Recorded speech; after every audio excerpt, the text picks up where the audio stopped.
welcome to Taking the Tradition On.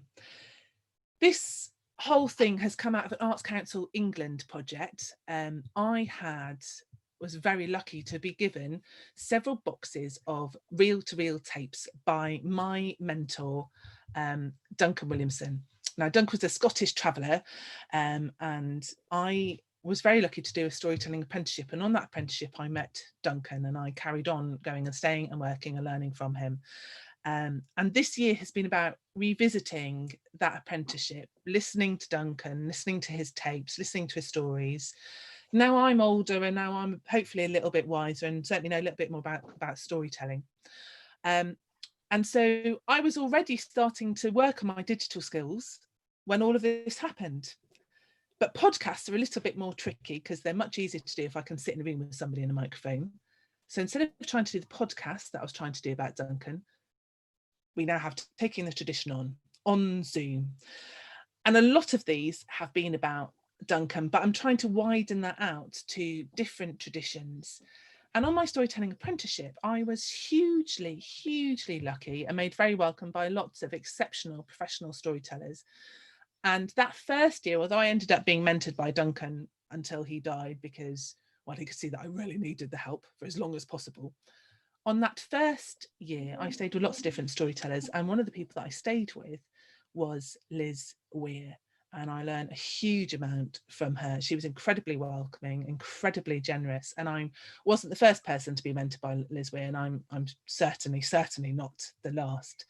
And so it's Liz Weir who is my guest tonight. Now you have to sit there, Liz, while I say all sorts of nice things about you. Okay. Because I think most of the people here, as you can see, Eric is listening as well. The dog is here, so nobody else has got a crazy German Shepherd dog at their feet while they're doing an online thing. He's beautiful. Well, he can sit and look at you in adoration, and you can imagine the rest of us all doing the same thing. So I think most of the people who are here probably know a little bit about you because that's why they're here. And you're having loads of messages coming up and saying hello. So this is your chance, Liz, to sort of see who's all saying hello. Yeah, I see that. while I natter on. So Liz has been sort of the vanguard of storytelling revival is a little bit of a contentious term, but certainly the resurgence of storytelling in Ireland, and it has definitely grown and taken a different form. And as we've moved into the modern world, storytelling has evolved everywhere and changed, and how it's portrayed and how it works within communities has changed. And Liz has been at the vanguard of that, and she has run festivals, storytelling clubs, and she's been incredibly generous in just encouraging as many storytellers as possible to learn and to help them to learn and to train them and to get storytelling going in as many places as possible, from prisons to nursery schools.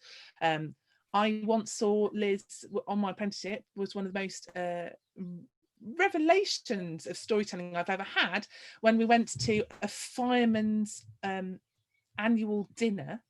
I like firemen. They liked you. 200 raucous firemen, all having had a bit of a bevy inside them, and you told them the Three Bears rap. I thought they were going to lynch you, and they adored it.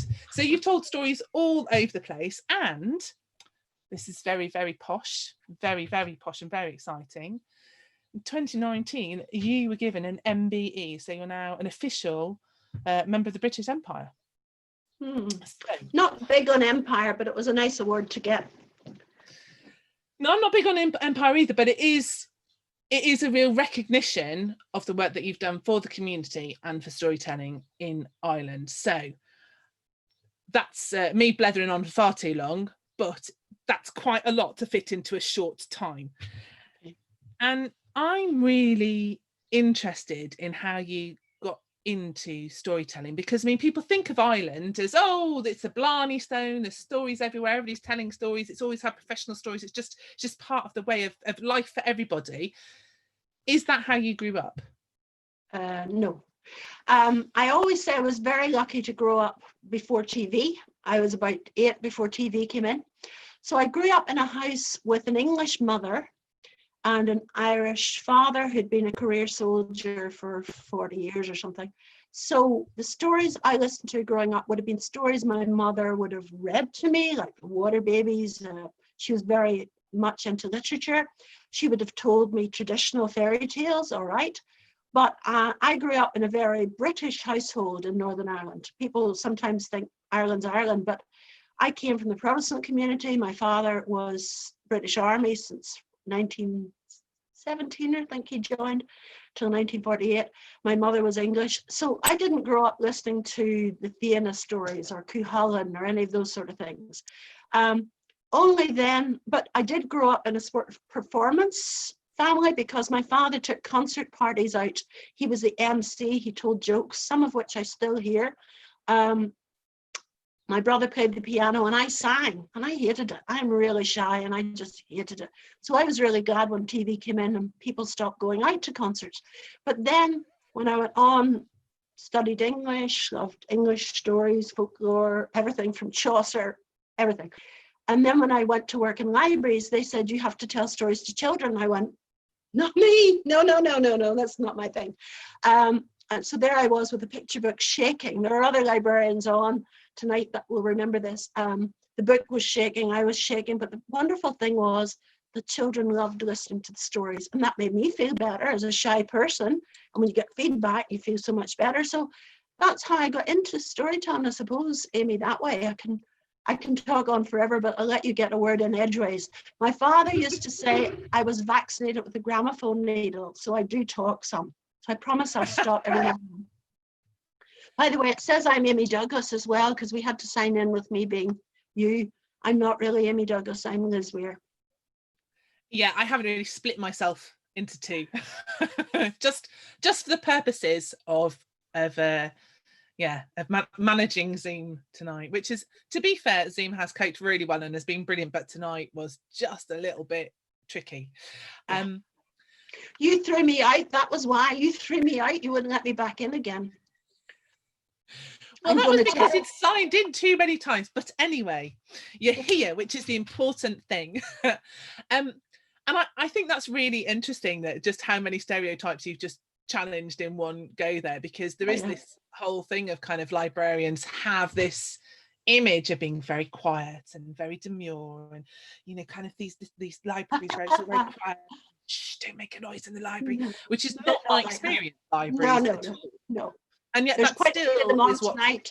Yeah, there's a few of them tonight. Wendy and various people are on, and they can tell you that's not the qualities you need to be a librarian, Well, hello, librarians. I mean, definitely the qualities that I've met, that librarians have needed, have been able to break up fights, are being loud and chirpy. And yes, there's a very much a willingness to be listened to. You've got to be quiet enough to listen, but you've also got to be outgoing enough to really go and go and talk to people and find out what they need. And I mean, libraries seem to be working as social worker outposts as much as anything else these days. And I mean, just incredible supportive spaces within the community. But so you're there with picture books, and obviously this program is about the tradition, and particularly storytelling tradition, and how that survived and how it's evolving. So this is the beginning of you holding a book up and shaking. Where did the traditional stories come in? What was your kind of, do you remember your first contact with somebody you would call a storyteller, that you recognized as being a storyteller? Well, when I trained as a librarian, when I went on my study tour, we went to Hertfordshire, and I met Grace Hallworth, who was still working for Hertfordshire Libraries, one of the best storytellers from Trinidad, an icon in the British storytelling world. So I met her. I was also very fortunate in meeting Eileen Caldwell, who, again, I would have read her books on storytelling, her collections on storytelling. So I knew it was there, but I was a bit scared, And then, obviously, as I told stories, I was telling stories when conflict was going on in Northern Ireland, and I realized that stories could grab people. One of the breakthroughs came when I met Bob Gash. Bob Gash is a storyteller. At that time, he was living in Colorado, and he told me about NAPS, which was the National Association for Preservation and Perpetuation of Storytelling. Now, it's the International Storytelling Center and NSA and all. They were all rolled into one at that stage. Don't get me started. Anyway, he told me that in America, people got paid money for telling stories. And I thought, hold on a minute, this is Ireland, jobs are hard to find, we all tell stories. So I communicated with them, and really I just put the books down and started telling stories. So that was like 47 years ago or something like that. I've been telling stories a long time, but nothing beats the appeal of a told story.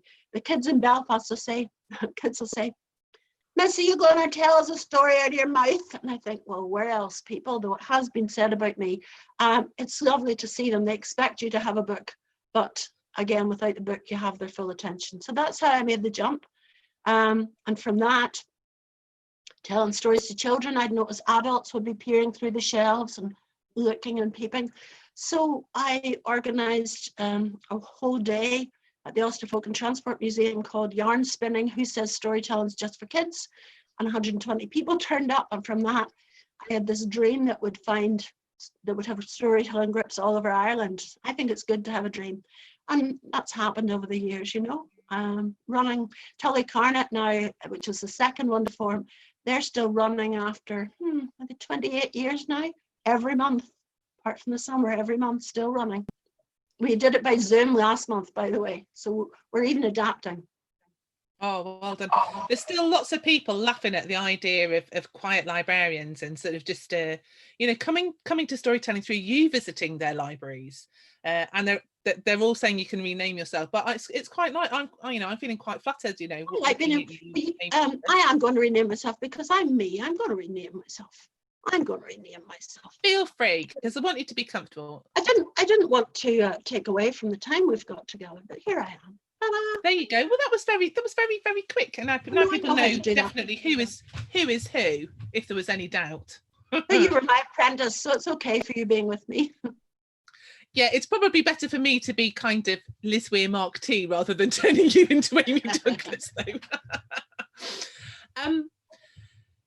So at this point, really, kind of, you started a new tradition by the sound of it. So most of the people within those clubs are not necessarily people who have heard stories from other places. They've mostly been inspired by you and by things that are going on and by libraries and just the idea of storytelling. Well, here's the thing. You have to develop audiences. When I started those monthly sessions, people wanted to laugh. Because this is Northern Ireland. I mean, you'd have sirens going outside, you'd have bombs going outside. You name it, we had it. You were here at that time. I remember an ice cream van going past. No, that was it. I remember a police car going past and Billy Tier was in full flight and he stopped and he said, they'll not sell much ice cream going at that speed. So we had to laugh. We had to just keep going. There was a strong resilience in Northern Ireland at that time, so we had to just keep going. And that's how I did it. Well, and you were talking about kind of those first years were in the 70s, weren't they? When you very first started, right at the height of things. And actually, I did happen to be in Northern Ireland at that point, but I mean, I was as a child living in a mobile caravan as an army brat. And I've certainly sort of heard stories about that time. And you do need to laugh, but I can also imagine that you probably needed to be quite brave a lot of the time as well, because you have used storytelling to really work with interfaith communities and trying to bring children and schools and communities together. And I would imagine that is not always a very safe thing to do. No. Well, I'll take you back a little bit. When I started work as a librarian here in home ground in County Antrim on mobile libraries, going to rural schools. I was a schools librarian, so I was children's specialist. And then I got this job in Belfast. I was 25 years old, which now I just can't believe. I got the job as children's librarian for Belfast, 23 branch libraries, population of 300,000 people. Like, what were they thinking? But anyway, they gave me this job and away I went. And they seem like the right person, to be fair. Well, the Belfast children were very, very different. Belfast children were tough. They had to be, because they'd seen some terrible things. So I'll tell you probably my favourite story, which a lot of people maybe know. It's a very, very simple story. That what I decided to do at that time, it was not safe for children to be on the streets, to come to the libraries during the summer. So we took libraries to them. There's a great book that librarians will know called Children Are People by Janet Hill. And she talked about taking storytelling to all the London parks. Well, Belfast parks were very different at that time, I can tell you. So I thought, well, we'll do that. So I hired storytellers. I can talk to you about how I hired them. These lovely education students, and I'd say to them, do you know the city? And they'd say, we know the university area. And I thought, oh, you're not going to be going to the university area. So I would take them on. I made sure they agreed to go anywhere in the city. It was none of this Protestants go to Protestant areas and Catholics go to Catholic areas. So these young people who've all done very well now, one's a film director, one's a barrister, one, school principal's now retired and I'm still working. So this all happened. And we sent them out in pairs all over Belfast. At the height, we were doing 60 storytelling sessions a week, going out to communities, parks, play centres. You could be telling a story and a British Army foot patrol would come in, and all these young men from Birmingham with they're all their camouflage and their blacked up faces and their guns. And they were just big kids. They would sit at the back and I'd just have to pretend I'd just keep on going. Or, would be in a place and they'd be shooting. Eddie Linehan was in full flow once with a photographer there, and he got a call to say that somebody had been shot in the next street, stuff like that. And it's only afterwards you see, that wasn't sort of normal. But my story that I'll get round to, I turned up to Ardoyne to tell stories to children. And when I got there, the community centre had been blown up overnight. But all the kids were there and there was all this glass and rubble, and I thought, what am I going to do? So I put them up on a wall and I started telling my favourite story from my childhood, the 3 billy goats gruff. I was trip, trap over the bridge. And the next thing, a fully armour-plated police Land Rover came down the street. And my audience, just to a boy and girl, hopped off the wall, picked up stones and started throwing them, with me standing there going, hello, I'm from Ballymena. I've never seen these children in my life before. Nothing to do with me. And I'm like shocked. And just as soon as it went, they all came back and sat on the wall, and I just went on with the story. And as I've been writing about this lately, it proves something really important to me, that no matter how fast our society forces children to grow up, the children who want to hear the end of the story. So that's what's really kept me going. And danger-wise, the library was sort of almost like a badge of approval. We'd just turn up Divis Flats, you'd have lookouts posted to keep their community safe. We'd turn up and say, hello, we're from the library. And they'd say, what's your car, miss? And I said, that would be really nice if you would watch my car, that would be very good. So we were accepted because we were from the library service. And I mean, anybody who knows my name, I am Elizabeth Ann.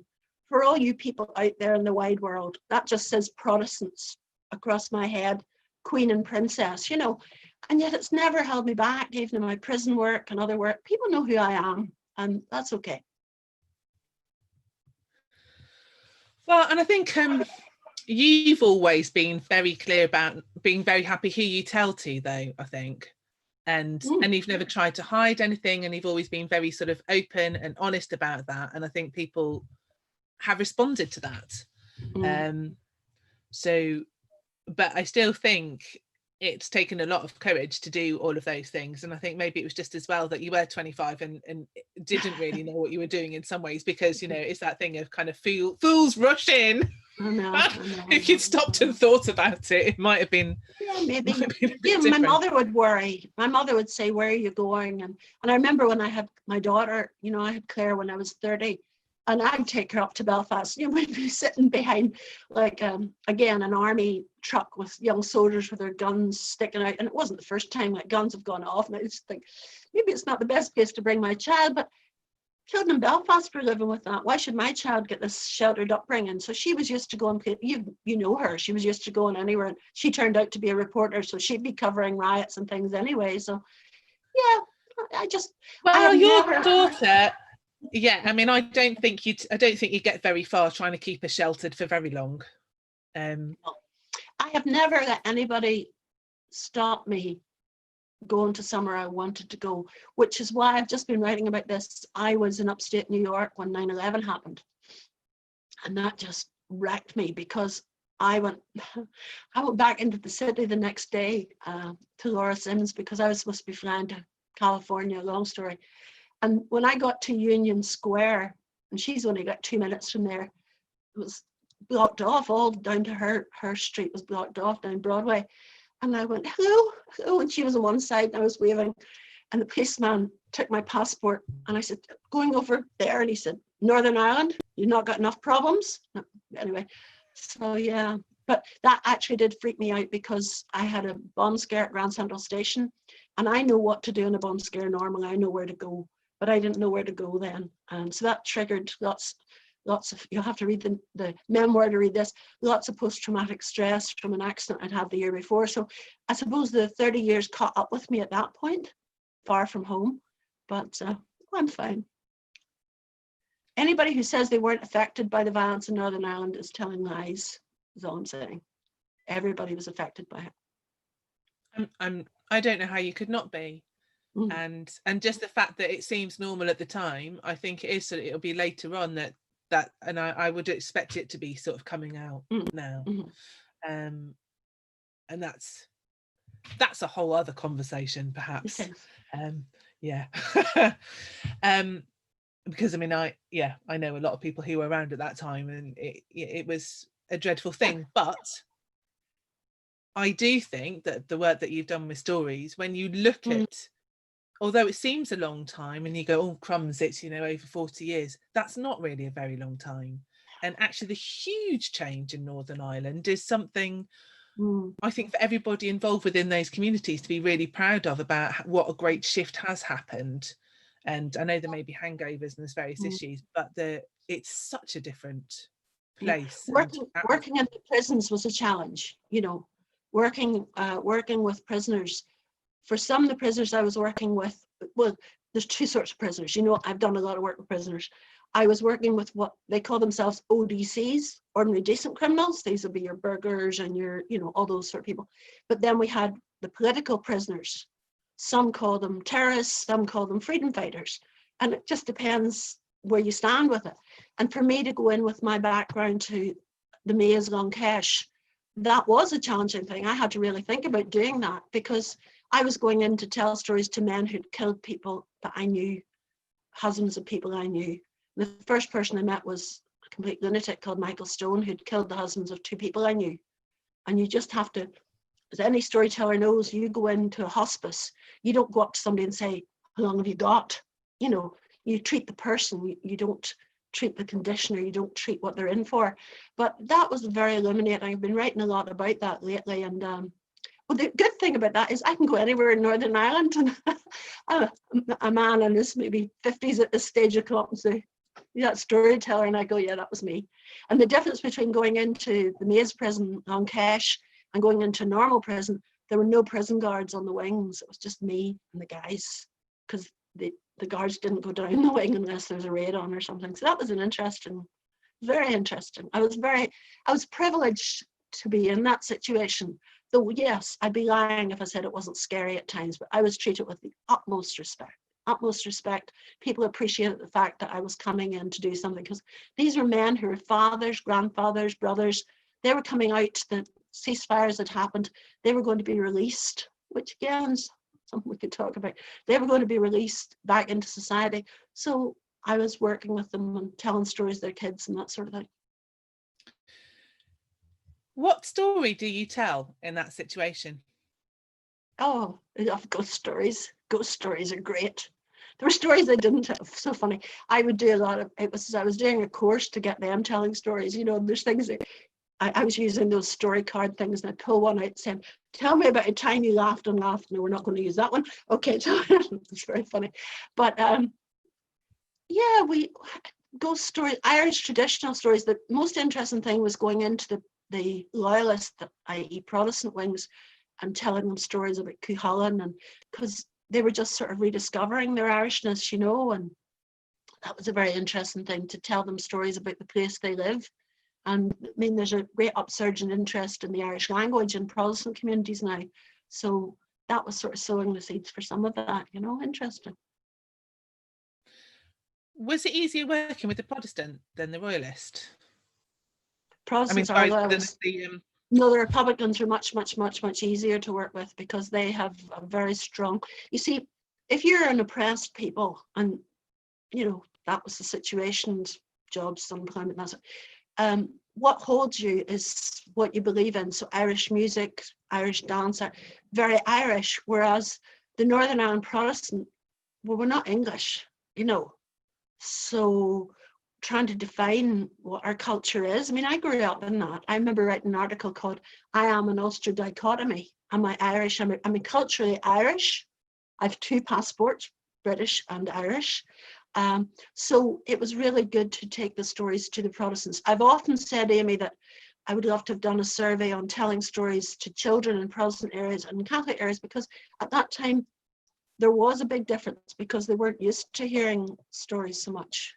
It's an interesting thing. Another thesis in that one. Yeah, definitely. Now, so you're sort of talking, and you're in this position where I'm imagining that you've got a lot of those stories then out of books rather than traditionally, because you've come out of that library tradition. At the beginning, and yeah. Although there's been performance in your background, but I know from when I went to stay with you, I mean, my abiding memory of, I mean, I have lots of great memories and stories from those first 3 weeks. I won't tell if you don't tell, Amy. Yes. Yeah, I mean, well, yeah, there's definitely, I don't know, some of them might be worth telling. I've never been locked in a bank before. That was amazing. Oh, yeah. But the big memory was the festival at the Ulster Folk and Transport Museum. Yeah. And it was such an amazing event, because at that event, it wasn't the people that you had taught and that were kind of that had been coming up and below you that were sort of renewing the tradition. You had obviously, some point in your story that we haven't got to yet, but hopefully we are now, gone out and looked for people that still knew the stories, that had learned them traditionally, because you had gone and found all the elders of the local community, people who didn't necessarily call themselves storytellers, who didn't work as storytellers, but had these amazing anecdotes and stories and connection with the tradition, and brought them all into one place. So they were all cracking off each other, and it was incredible. Yeah, the late Harry Scott used to talk about, remember him doing an interview at yarn spinners. We called it yarn spinners, and we'd have a guest, you know, but then anybody from the audience could get up. So you get Melda Hall, the wonderful Melda Hall, who would have been 100 this October. Melda would have gone up and done monologues, recitations. Harry Scott, who was a Presbyterian elder, an elder in the Presbyterian Church, he had wonderful traditional stories, the tailor and the hair woman, the boy from Altagna, which I've just published in the book to remember him. These old boys and old women who, you know, I'm coming up in their age now, but in those days, they had amazing stories, but no outlet for them, whereas yarn spinners gave them a chance. These were people that didn't necessarily go to pubs. And so that gave them the outlet. So then we gathered them, we collected them.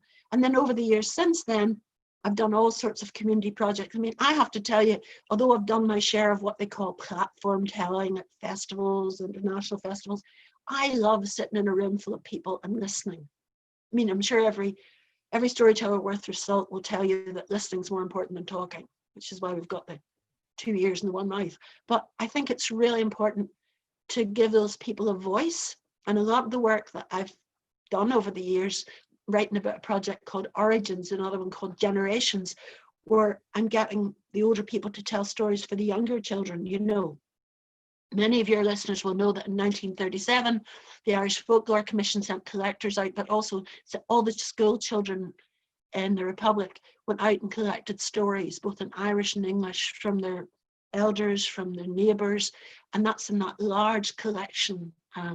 Duchas.ie, if people want to look it up, duchas.ie is the website, and you can still look up all these thousands and thousands of stories. So in my small way, I've been trying to get people to share the stories, tell the stories for the next generation. I think that's very, very important. Can you tell me that again, and I'll put it up on the chat? So it's duchas.ie. EHIS. DUCHAS. I can do it myself, you know. Do you want me to? That might be better. I'm a multitasker, as you know, Amy. But how do you know from what I just told you? How do you know that I'm Protestant from what I just told you? I bet you don't know. You don't remember. In Northern Ireland, if you say H, you're Protestant. If you say H, you're Catholic. And that's a sure giveaway. Time for a story. I took Grania with one of my storytellers up to Woodvale, which is a very strongly Protestant area up the Shankill Road. And as we're going up there, she said to me, don't call me Grania. I said, it's your name. But of course, immediately, it's like saying Elizabeth in a Catholic area. Grania is a very Irish name. Don't call me. I said, what am I going to call you? Call me Anne. So grand, we get up there. And she's going to do a book called The Most Amazing Hide and Seek Alphabet Book by Robert Crowther. And she's going, F is for frog and G is for giraffe. And I thought, wait for this. And she said, H is for hen. And all the kids just went, ah! She had no clue what she'd said. But then you immediately, by the way she said H or H, that she was Catholic. So she might as well have been called Grania, you know. Oh, there's 3 W's in WWW, by the way. I just put 2. You can work that one out. And I'll put the links up on my Facebook site and on YouTube afterwards. But once I'm in the chat, I can save that. I can make sure that you get it later, because that sounds an amazing site. I love to get questions in, so I hope people are going to ask some questions. I respond very well to questions. But I'll shut up now. You can ask me some. Well, I'm just looking to see if we have got any questions on the Q&A, and we haven't yet. But that thing, I mean, you've put up this link to lots and lots of Irish stories. How do you feel about people who don't live in Ireland and who aren't Irish telling Irish stories? No problem, as long as they don't tell it with an Irish phony, fake Irish accent. I've even had people go on their bare feet to tell Irish stories, because obviously we're here with the pigs in the kitchen, you know, we can't afford shoes. Really, I think any tradition you have to tell with respect. You have to know something about it. I remember being at a festival that shall be nameless, and somebody was telling an Irish story and completely mispronounced the names. And, you know, I wouldn't even tell you what the names were, because anyway. And I mean, I was there with Davy Thomason, and we were just going, what did that person just say, you know? So you need to do the homework. And that's a message I want to get across to everybody. If you're going to tell stories, it involves work. Oh, tell a bit about how storytelling in the US has affected your work. That's nice, Gordon. Like that one. Well, I do want. I was leaving that for a bit. I want to ask, but I'm going to stick where we are just a little bit more, because I think you do need to do the work. And I think Irish stories are particularly interesting as well. I mean, everywhere has stories that's associated with the land, and a lot of. I mean, I think there are some Irish stories that I would feel comfortable telling, because either I've been to the place, or they're not really place-based, and they're the sort of stories that, you know, would transplant very easily, and you're going to find different versions of them here, there and everywhere. But a lot of, I think there is a difference between folktale and mythology, and I think particularly Irish mythology is so woven in with the land. I think it is maybe quite difficult to tell it if you haven't ever been to Ireland, or if you haven't spent a lot of time kind of, I suppose now there's like Google Earth and things. And would you differentiate at all between kind of, well, I think you're fine with those kind of stories, and maybe stories? Yeah, I mean, they're the folk tales, which, I mean, I'm not a folklorist. Claude is on. There's wonderful folklorists online here who can talk more about this. But you have the folk tales. I mean, I tell a story that was set here in the Glens. I found the same story in a Vietnamese folktale book. You know, the story types, if you're going into the whole tale type thing. But some of the big stories, you know, the Diarmaid agus Grania and some of those other ones, you need to know quite a bit about the whole mythological cycle, perhaps, you know. So, but I don't get terribly hung up on it, as long as people tell with respect. But how is it, I'd love to ask this question to some people that I've heard do this, how is it that people think it's okay to put on a phony Irish accent when they're telling an Irish story?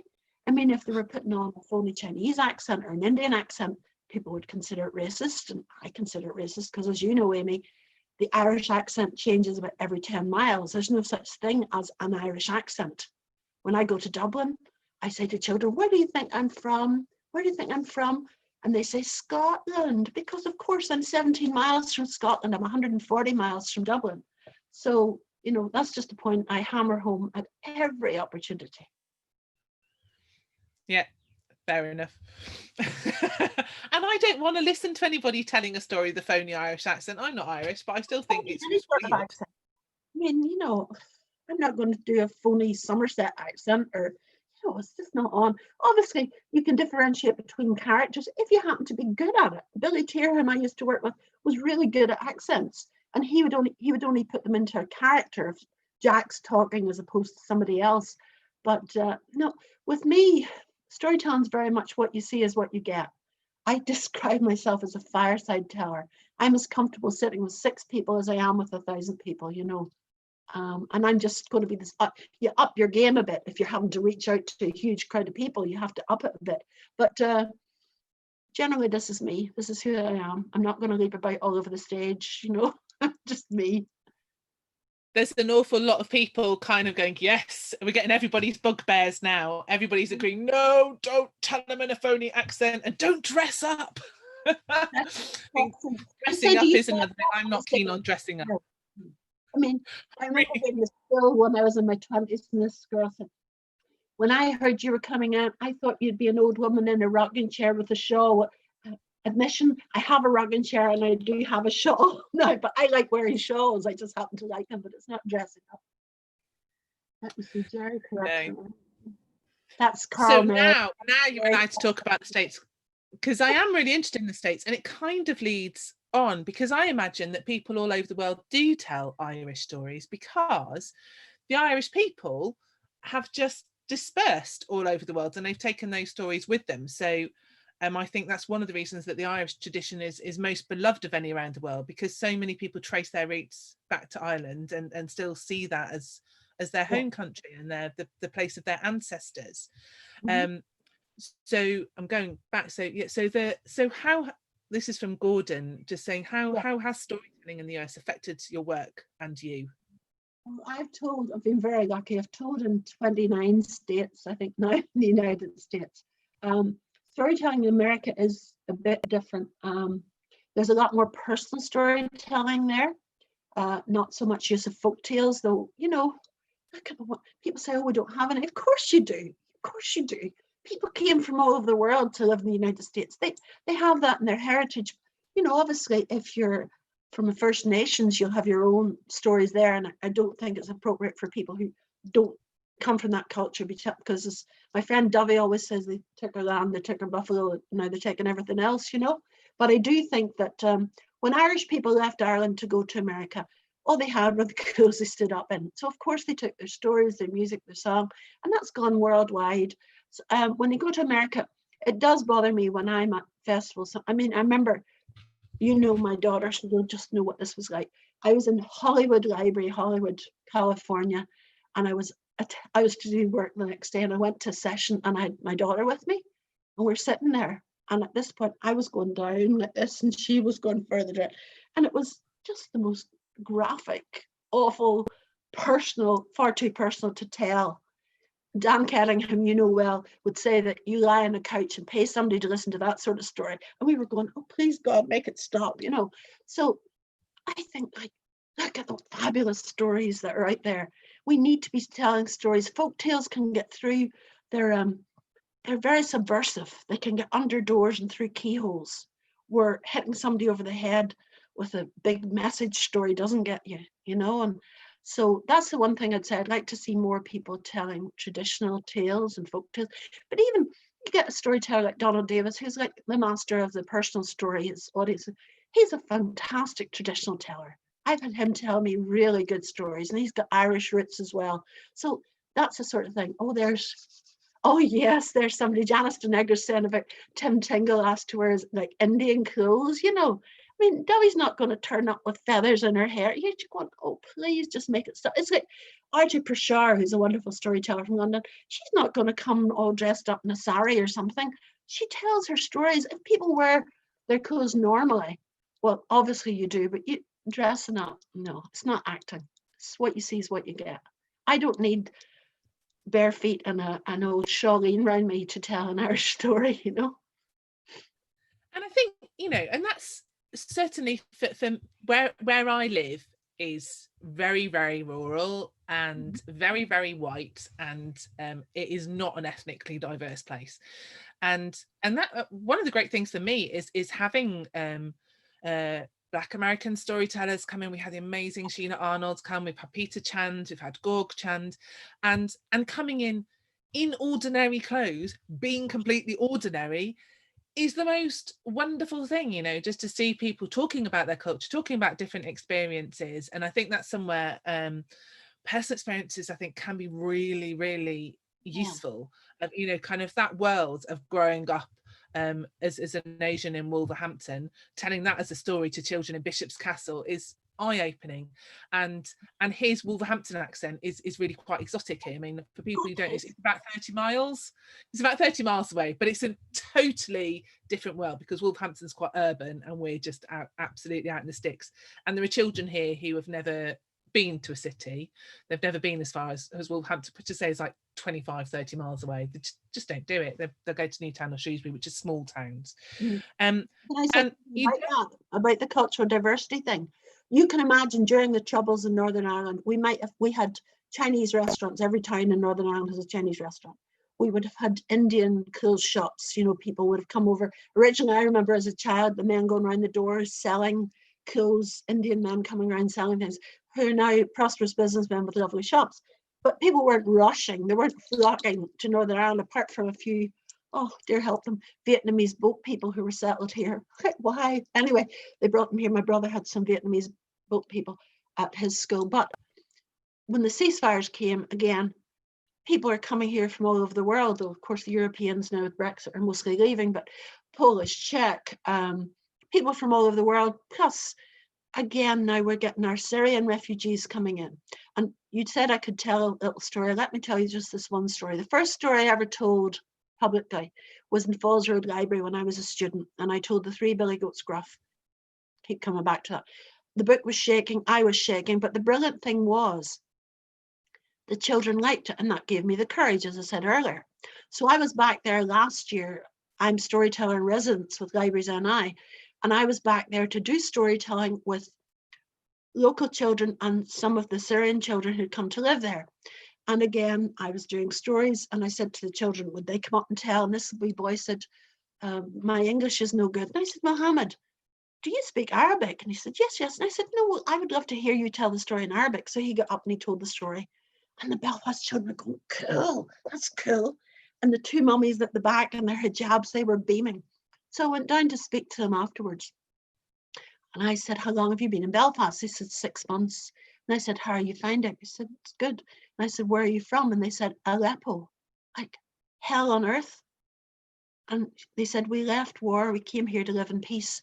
And if anybody had told me in 1972 that people were coming to Northern Ireland to live in peace, especially in the Falls Road that was so troubled, it was marvelous.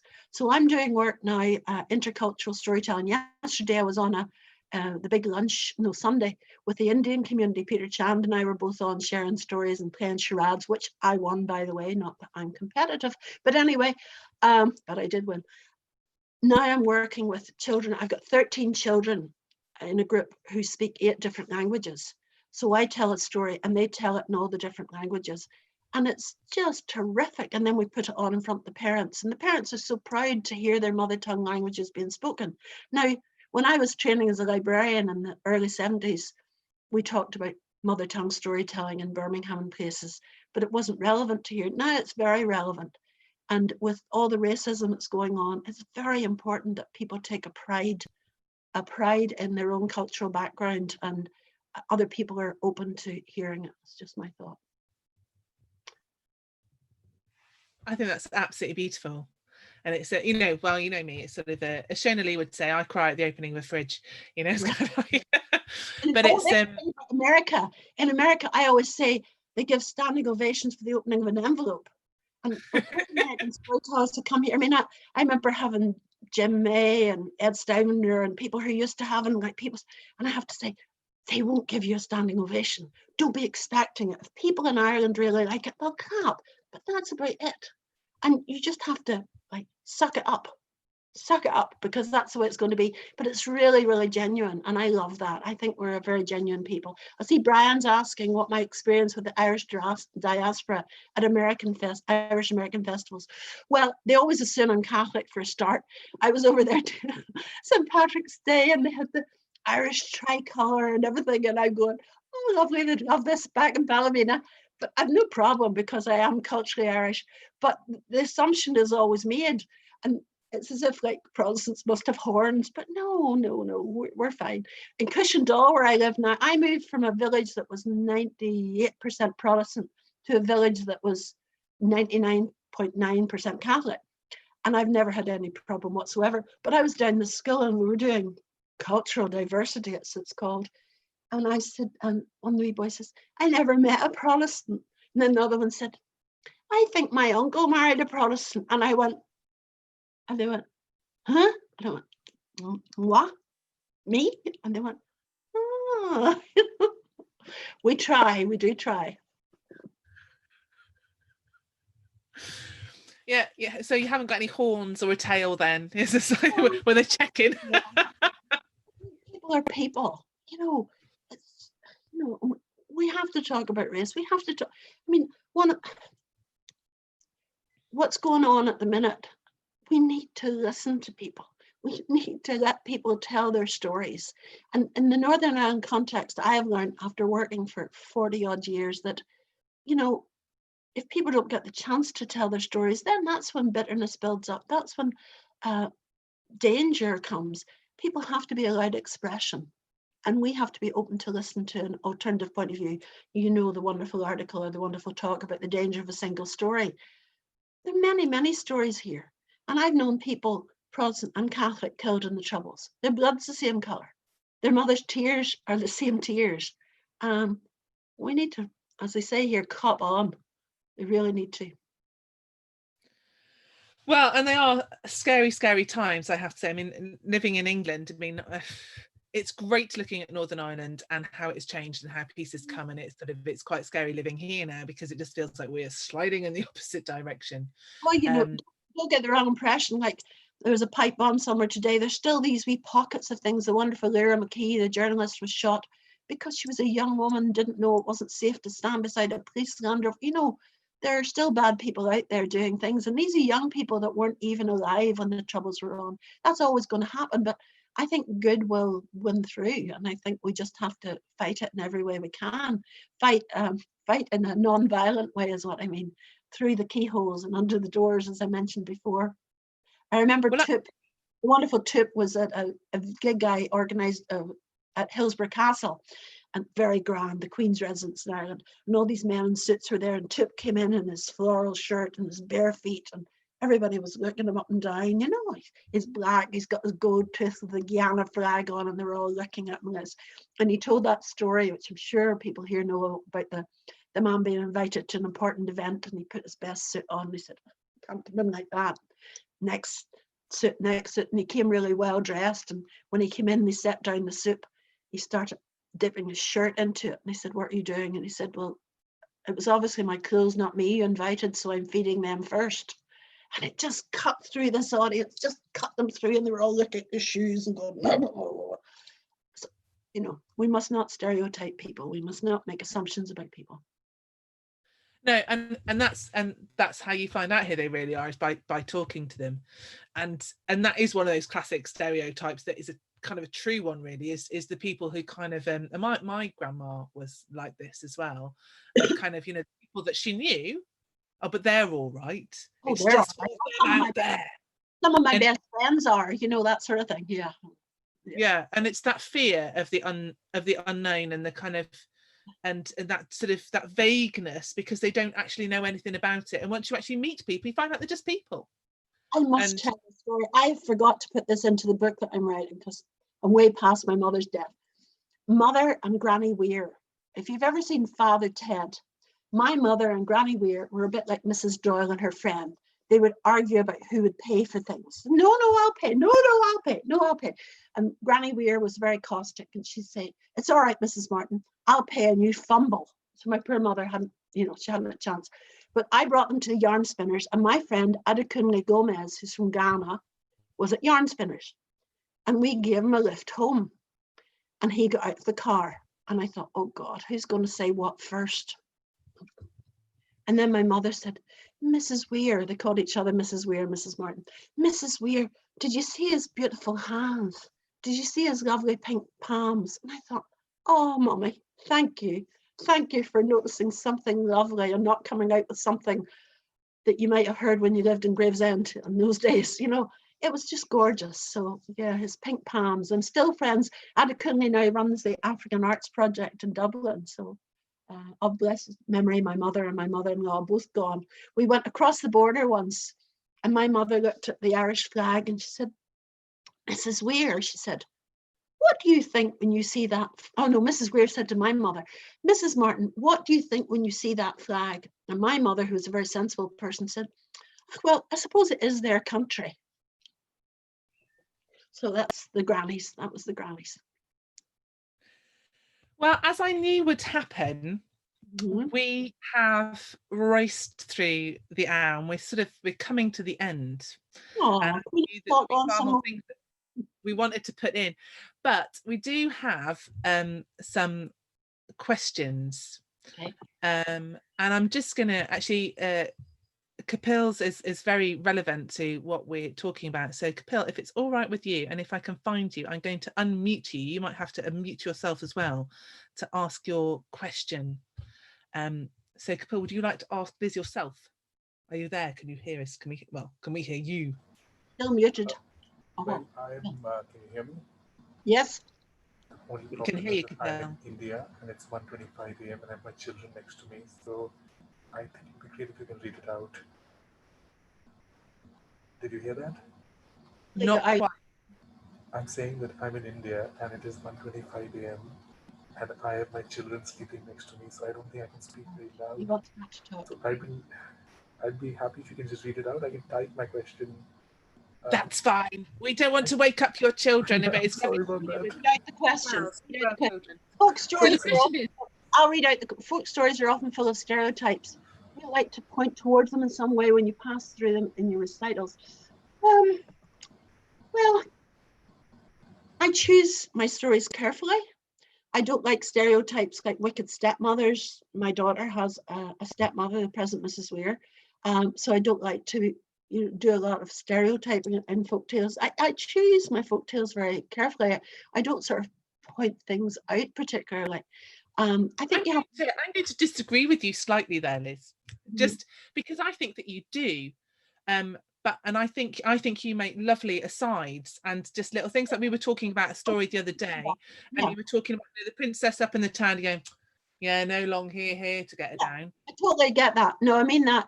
But when Claire was growing up and she had a stepmother, I wouldn't have been rushing out to tell stories about wicked stepmothers. There are wicked stepmothers. My niece had a wicked stepmother, But I try and be ironic when I do those sort of tales. As you say, the Irish are very big on irony.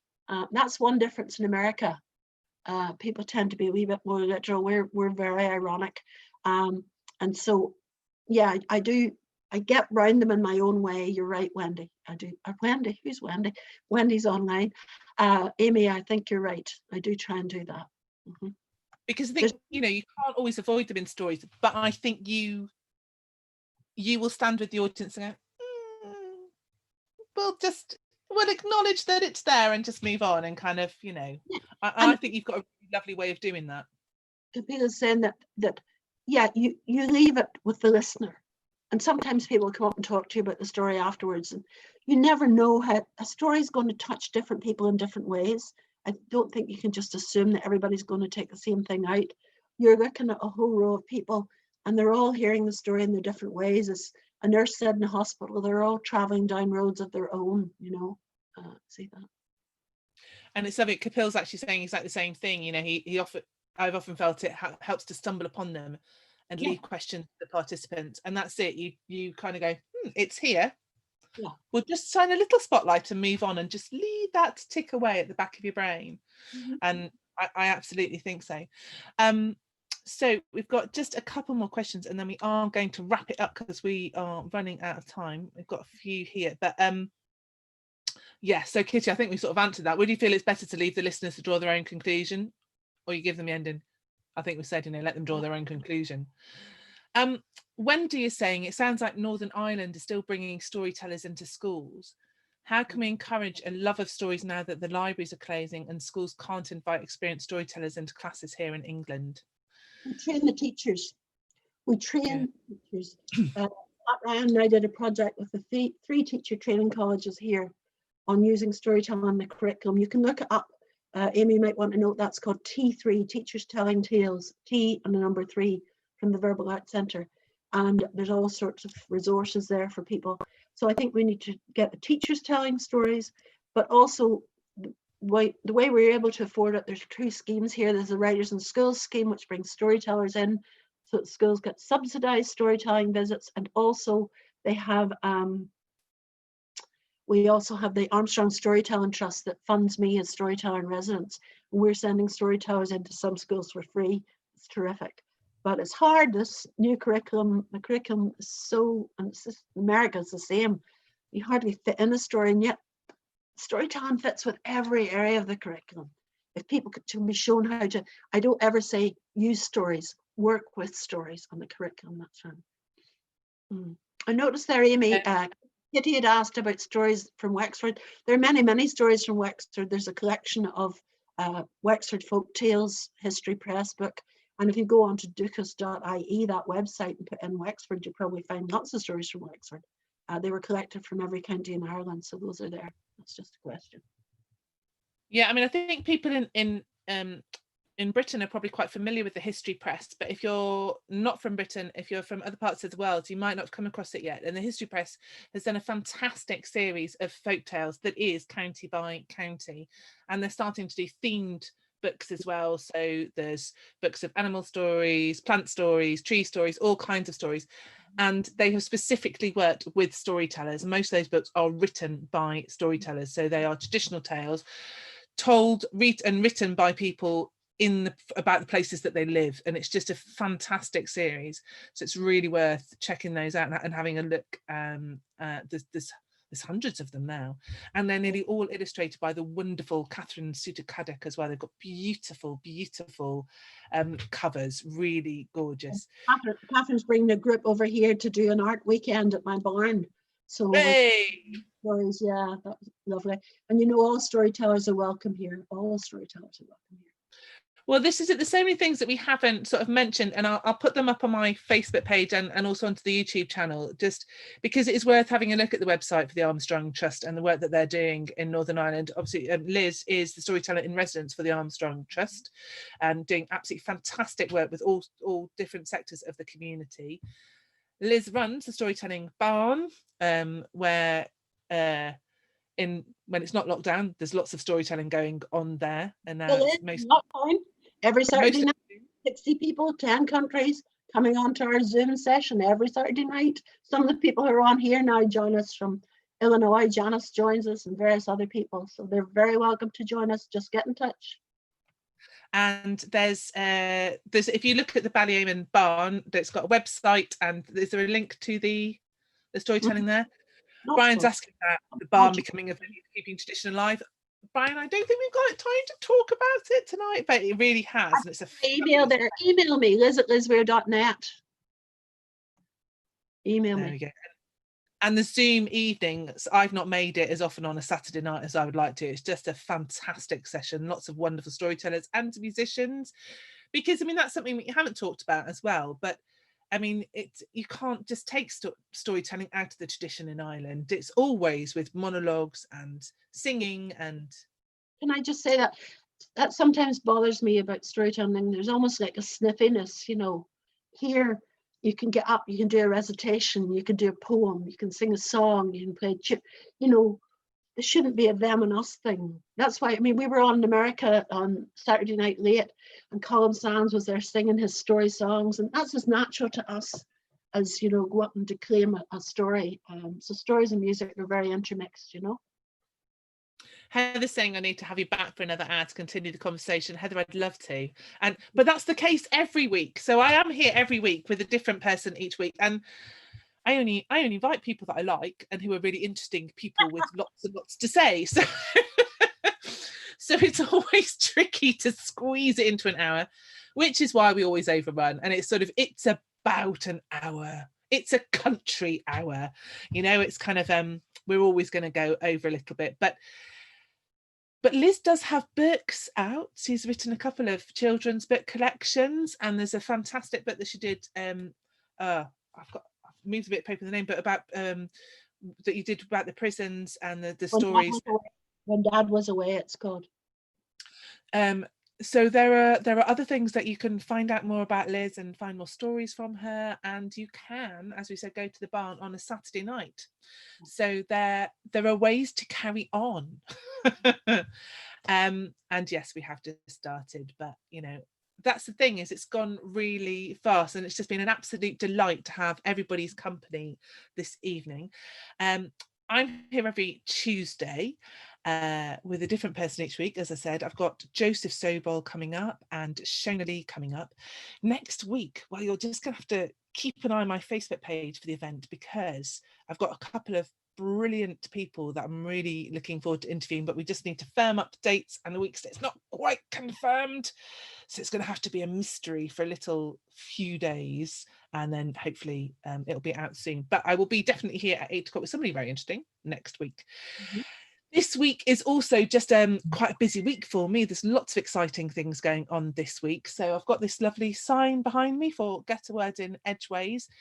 Get a Word in Edgeways are a festival. They were going to have their first one this year, and it's being postponed till next year. But we are on their Zoom. They are letting me make free with their paid for posh webinar Zoom, so I get to play with it for free on a Tuesday. Because they do monthly concerts. The second Thursday of every month I will be hosting, so that's this Thursday. We have got the amazing Linda Williamson, who was here a few weeks ago on Taking the Tradition On, the wife of Duncan Williamson, and she's going to be telling some of his stories and some of his ballads and possibly some star stories as well. We've got the fantastic poet Reshma Maria, we've got Kath Edwards, fantastic storyteller, and Paul Francis, who is another amazing poet from Much Wenlock. And I'm starting a thing where Zoom is our oyster, you know, this online world, and what a concert is online. We're in an area where we can play with it. So I've asked Paul and Kath to do a collaboration, see what they come up with. And of course, on Friday, you're saying we just haven't had enough time tonight. You can have a whole evening with Liz. So Storytelling Online, my local club that's usually up at Bishop's Castle Town Hall, is now online, which means people from all over the world can come, though I appreciate if you live in New Zealand, you have to get up quite early. Beautiful Lies and Startling Truths this Friday at 8 p.m. You do have to book in advance. Go to the Blast website or the Blast Facebook page. Tickets are £5.80. It's a weird amount because the 80p is the Eventbrite fee. I am the one who sends out the tickets. If you leave it until 8 o'clock to buy a ticket, I'm going to be busy introducing Liz. I might not get your email, you might lose your money. Please do it in advance. But it's going to be a fantastic evening of myths, magic and mermaids, and I'll blather hardly at all. I'm just going to sit back and listen to stories, and I can't wait. It's going to be a fabulous evening. So book your tickets and we'll see you then. And I'm going to say thank you very much for coming, and good night. And just, did you have any last words, anything you wanted to say before I finish this off, Liz?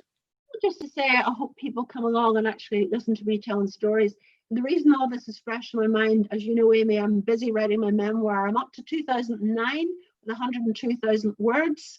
The working title is Story Woman, and hopefully when it comes out, you'll read a lot more of these details. But I'm so pleased you reminded me of a couple of things that I left out of the book tonight, so I'll be adding those in. Well, I'm really looking forward to the book as well. So as soon as there's a site where it's up and I can kind of pre-order it, let me know. So do. But for now, I just want to say thank you.